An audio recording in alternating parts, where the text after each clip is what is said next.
Kayong minahal ng wagas, inalayang parang dasal, at pinagalayan ng lahat. Sadyang may mga pusong handang ibigay ang kanilang buong mundo para sa isang taong tila bituin sa langit. Hinahangaan, iniaangat, ngunit hindi laging kayang abutin. Hindi kasalanang mahalin ng lubos tulad ng hindi kasalanang hindi kayang suklian ang pag-ibig na iniaalay. Ang tula ay hindi lamang patunay ng pagmamahal, kundi ng pananampalatayang darating ang tamang oras, na ang panaginip ng pag-iisang dibdib ay maaaring magkatotoo o maaaring manatili bilang isang alaala ng isang dakilang pag-ibig na minsang ipinaglaban.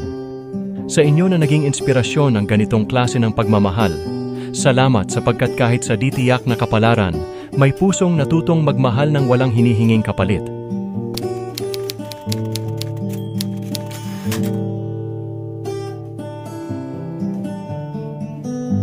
Binibini, ikaw ang dasal na binigkas ng mga bituin, ang sagot sa panalangin ng pusong uhaw, sa pag-ibig na dalisay at walang bahid dungis.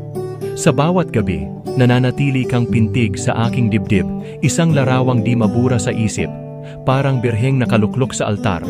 Pinakamamahal, pinagsisilbihan, hinahandugan ng lahat ng kayamanan na kayang ialay ng isang mortal.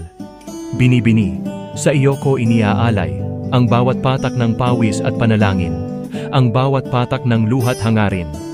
Dahil ikaw ang awit sa aking pagkatao, ikaw ang bahagharing nagbibigay liwanag sa bawat takip-silim na aking dinaraanan.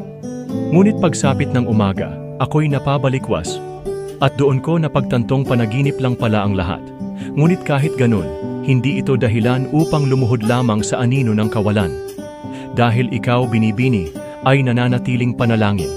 At kahit lumipas ang gabi, mananatili ka, hindi bilang alaala, kundi bilang pangakong aking pagsisilbihan, sa altar ng purong pag-ibig, hanggang sa magkatotoo ang panaginip na ikaw ay akin.